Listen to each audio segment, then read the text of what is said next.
Hey everybody. So, today I'm going to be ranking the ACC quarterbacks for the upcoming 2023 college football season. So, this is going to be great. I have the end all be all. I have the say so. My opinion is the best opinion that you're going to find anywhere on YouTube, and my word is the law, and I'm about to lay it down, okay? So, now, I do want to put a disclaimer on this video before I start. Obviously, going into the season, there are a lot of teams that aren't going to have their quarterback situation settled. So I kind of just picked a quarterback, and we're going to talk about them. And, obviously some of these quarterback battles are ongoing. My own team has a quarterback battle ongoing, although I think I know what, where it's going to go, but I just want to put that disclaimer in there. I just kind of picked one, and, if I wind up being wrong, then I'm sorry. So we're just going to get started here. I'm ranking these quarterbacks of just who I think's the best, right? So we're going to start out with number one. The best quarterback, I think, in the ACC is going to be Drake Maye. I mean, the kid is clearly, really, really talented. Five-star kid. He has not disappointed. He's absolutely torn it up in college. I don't think this is like any kind of surprise to anyone. I mean, what can I normally say? Like last year, if North Carolina didn't have Drake Maye, they would have gone 6-6 or something. Like Drake Maye is just an outstanding player. He'll be a first-round draft pick, one of the best quarterbacks in the country, let alone the ACC. And it's just a shame the team that he's chosen to marry himself to for whatever reason. The terrible-ass freaking North Carolina who squanders away his talent. Coach needs to freaking retire. He's way too damn old to be, having a talent such as Drake Maye. Really a shame. Could have gone to Alabama and won a national title or something, but for whatever reason he chooses to go to North Carolina where his ceiling is capped by some kind of team that's super freaking, horrible defense and super inconsistent and just pretty much lets everybody down, consistently underperforms. Just a shame, the team that he chose to play. Also going to get whooped by my freaking Yellow Jackets this year. It didn't matter if you put Patrick Mahomes at quarterback for them. My Yellow Jackets are going to curb stomp North Carolina for the third year in a row, so that's Drake Maye at number one. Next is Jordan Travis. Is this really a surprise to anybody either? Jordan Travis is, just a great player. He's worked himself up, from the ground at FSU. He's really come up along with that program, really worked his way up and elevated his play as the Mike Norvell and the Florida State, Seminoles have kind of come into their own. They've built the program the right way, you know what I mean? Like over time, didn't take any shortcuts and anything like that. And I'm super impressed with Jordan Travis. It's a lot of fun to watch him play, and they're going to have a chance to get to the ACC championship this year. I think they're going to be a really solid team, one of the best in the ACC for sure. I don't think this comes as a surprise to anybody. I mean, do I really need to debate it? Jordan Travis is a great player, so got him at number two. Number three is going to be Cade Klubnik. He's also, this highly touted recruit and everything, and comes in after the terrible experience that was DJ Ukulele. DJ Ukulele severely underperforms. Cade Klubnik comes in, he's no, he's no Drake Maye or anything like that. He's no Bryce Young or whatever. He comes in, though, and he showed some real promise, and he really, really popped off in the game against Tennessee. I thought he had a really good game. Towards the end of the year, it seems like he kind of took control of that team, and I think he's going to be ready to take, a next step forward. I like what I've seen from Klubnik. You say what you want. They lost a few games towards the end of the year, but they did look promising on offense, and I really think with Garret Riley, they're going to be pretty dangerous, have a pretty dangerous offense this upcoming year. And I think Klubnik is going to be I think he's going to be a really good quarterback too. So, these are kind of the top three. I don't think it's any surprise that these are the top three. That's why I started with them. You look at any ACC quarterback ranking, and these three are going to be at the top. I don't think it's really much to be, argued or anything like that. People might have them in whatever order, mixed up, 2, 3, whatever. Well, I got them in this order just because I think Klubnik has room to grow, and I think he will. I think Garret Riley was an insane hire by Clemson. Never thought they'd do it. I thought Dabo would just screw around and promote from within and be a freaking stubborn ass and not, ever adapt to the game. Well, props to him. That's why he's one of the best in the game right now. So I think Klubnik's got a lot of potential. All right, next is going to be Riley Leonard. I mean, this might be a little bit surprising to people, but, Riley Leonard's really good. I mean, I watched him last year. I mean, Duke absolutely just came out of nowhere. I'm super high on Duke this year. I think they were a really solid team last year and fun to watch. And, man, I mean, just a great coach team. Like, Mike Elko comes in there. Nobody expects anything from him. He's taking over a 3-win freaking Cutcliffe team. Talk about a coach that was old and needed to retire. Well, they get Cutcliffe out of there, and Mike Elko comes in there, and he turns things around, man. And Riley Leonard was leading the freaking charge there. Riley Leonard really tore it up. Just a lot of fun to watch. A very solid guy, well coached, and I'm super high on them. I think I put a lot of stock in the teams that are well coached, as you'll see on my list here, and so yeah, that's what I got to say about Riley Leonard. Don't think too many people will be tripped up about this. I mean, the ACC is a team that's chock full of good freaking quarterbacks. This year's no exception, and Riley Leonard's no exception either, so I got him at number 4. Coming in at number 5 is going to be Brennan Armstrong. Yes, he has now transferred within the conference to NC State, and while I don't think that NC State is particularly some kind of amazing world-beater team, like they're hyped up for some reason to be every year, I think Brennan Armstrong is a really good quarterback. I've seen what he can do. Before Tony Elliott took over at Virginia, which, good Lord, he ran that offense into the ground. And Brennan Armstrong had a bad year last year, but that wasn't any fault to him. Because if you look at the couple years before that, dude, Brennan Armstrong was slinging this thing all over the place. He looked like, I remember the year before, he looked like a Heisman contender, freaking throwing all over my Yellow Jackets. So, some of those Jeff Collins teams can make anybody look like a freaking Heisman contender.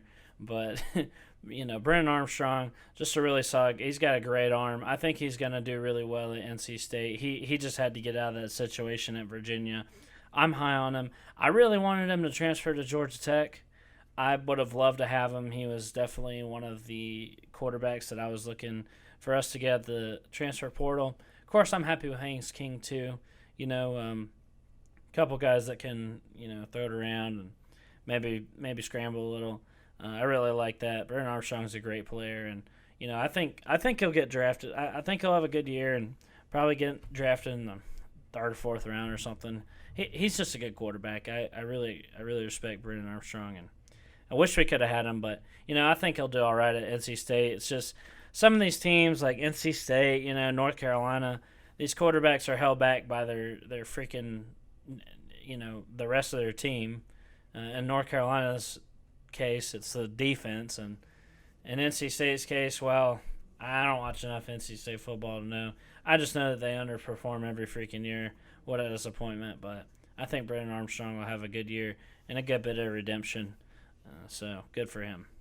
All right, next is Phil Jurkovec. I'm pretty high on him coming into the season here at Pitt. I think he's gonna do really good. Same situation with Brennan Armstrong, just a solid guy, solid quarterback, and he needed to get out of the situation he was in. Obviously, Boston College, same as Virginia, just one of the absolute worst teams in the country last year.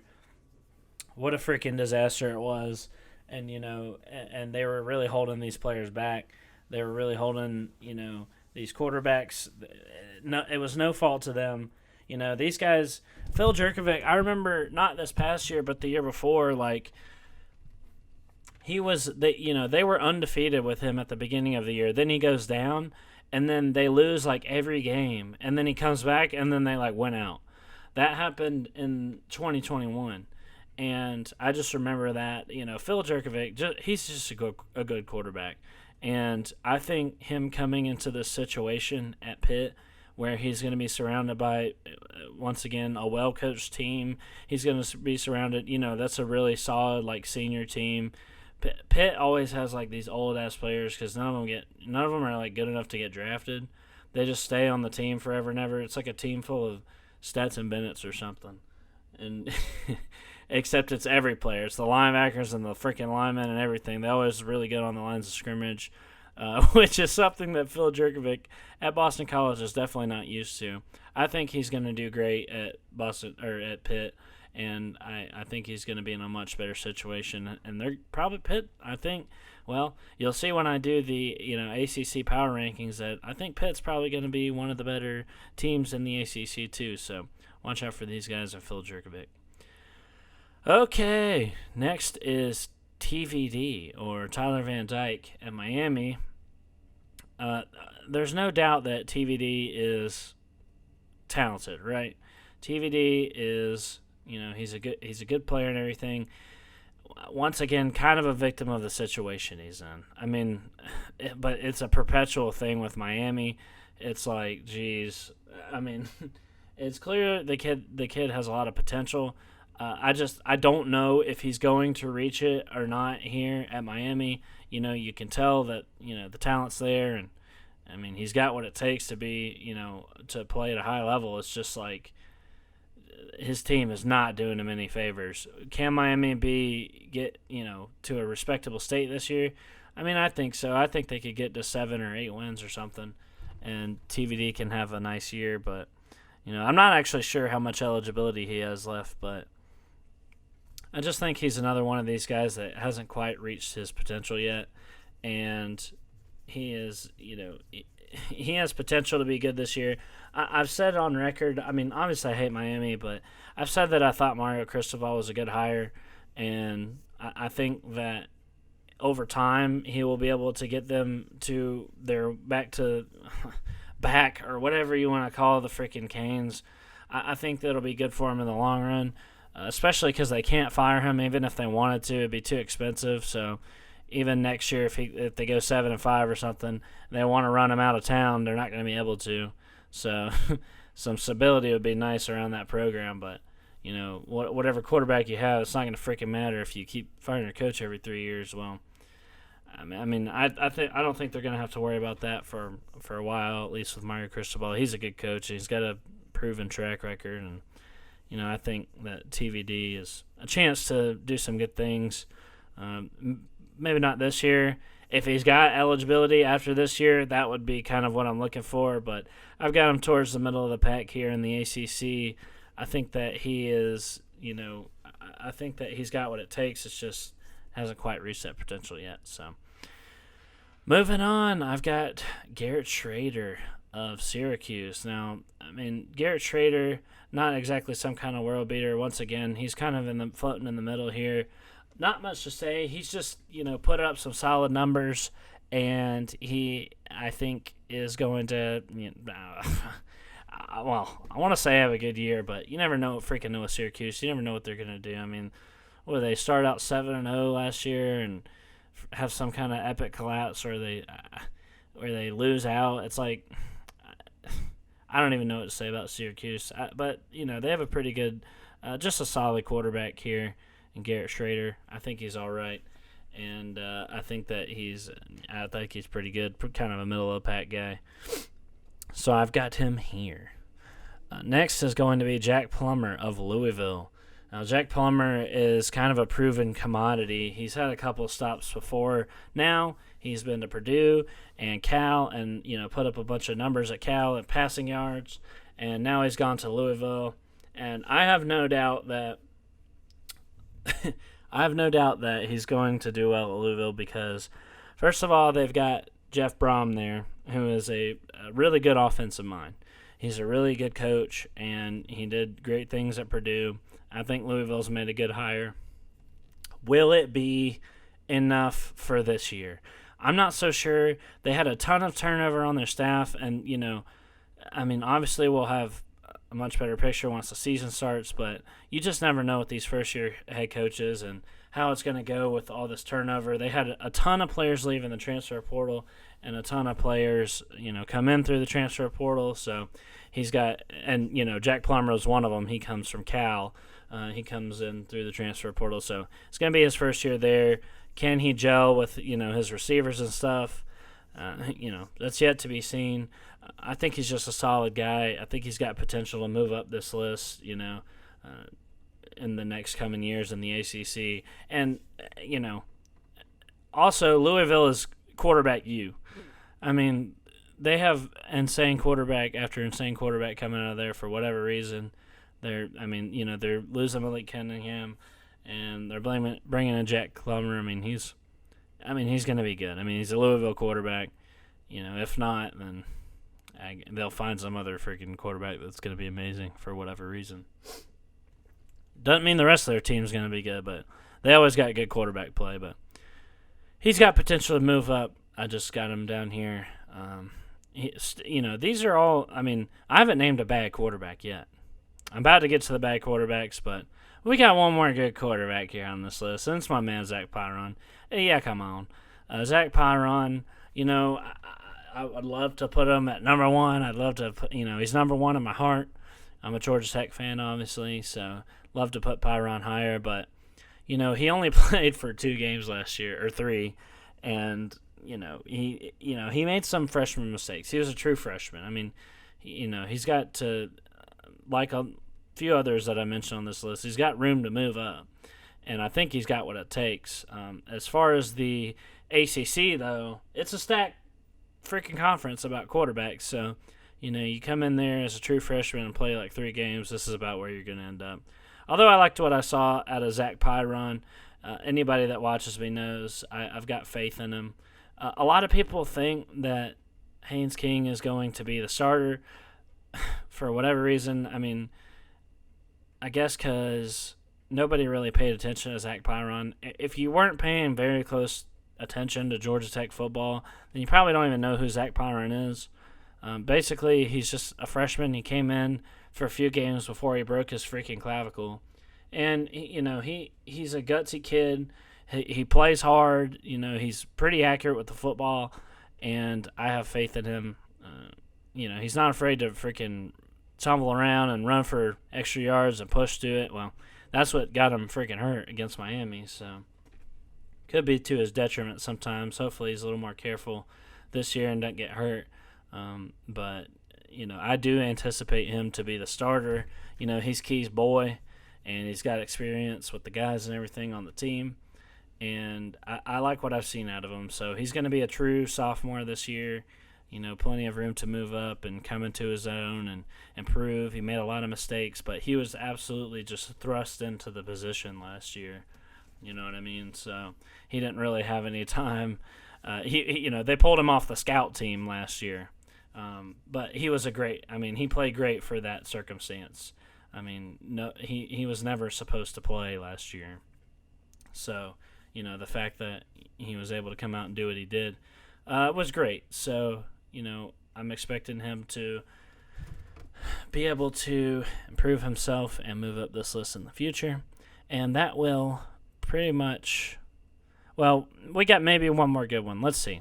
Below that, I've got Mitch Griffis from Wake Forest. Not really sure what to think of this guy. Hasn't had much playing time. But, everybody's talking about, Wake Forest has lost Sam Hartman, Well, okay, it's Wake Forest. Look, they're going to pull some freaking 3-star that nobody's ever heard of out of their ass, and they're going to be really good. So, Mitch Griffis, this kid, or whoever winds up being at quarterback, I think deserves some level of default respect, because Dave Clawson is not going to just put some bum at quarterback that sucks. They're always going to be a well-coached, respectable team, and the only reason that I've got them this low is because I've literally never seen a play before. They lose Sam Hartman, which was this freaking awesome dude who was really, really good, and, just this guy's kind of unknown, but I give him the benefit of that out simply because he is the chosen one of the claw fence. And the claw fence is nothing to freaking be messed with, okay? I've got huge respect for Dave Clawson, what he does there. And whoever he puts forward at quarterback, I'm sure will be really good. So, moving on to the crappier quarterbacks, we got Grant Wells at Virginia Tech. I give him the nod and not worst in the conference because, if he even gets the job, he's got some experience. He just kind of sucks. Virginia Tech as a whole kind of sucks. Is it him or is it Virginia Tech? Don't know. It's not like, you could tell that like Brennan Armstrong and Phil Jurkovec were just victims of their situations, but Grant Wells, I don't know. I think he's probably part of the problem here, and so I don't really think he's that great of a quarterback, and who knows if he's even going to get the starting job here. The last two, okay, I've got Emmett Moorehead. If anybody's ever even heard of this guy, he's the Boston College quarterback. Not really expecting much out of him. Who knows? Boston College has some decent years under Jeff Hafley, but it's very possible he gets fired this year. They were absolutely terrible last year. Lose Phil Jerkovic, and who knows about this Emmett Moorehead guy, but really not expecting much from him, but we'll see. And then last and least, I got Tony Muskett from UVA. Who even is this? I don't know. UVA is in the dumpster right now. There's nothing to be excited about there. Never even heard of this Tony Muskett person, and I don't know what UVA is doing. Tony Elliott has come in there and just turn that play. It's not like UVA was some kind of really good program, but dang, they were better than they are now. Tony Elliott just really sucks, so he's pretty much torn that place apart. Lost Brennan Armstrong. Now they got this Tony Muskett person coming at quarterback. No idea what to think, but I give him whatever the opposite of the benefit of the doubt is. I give him that because I just have absolutely no faith in UVA. Sorry. But he is going to be last on this list. So, all right, that's my ACC quarterback rankings. So, you guys let me know what you think. If you disagree with me, then you're wrong. But, you can leave a comment below. Tell me what you think, and I'll be sure to respond and tell you why you're wrong, or if you agree with me, and then we can agree and we'll both be right. So anyway, thanks for watching. Go Jackets, and I'll see you guys next time.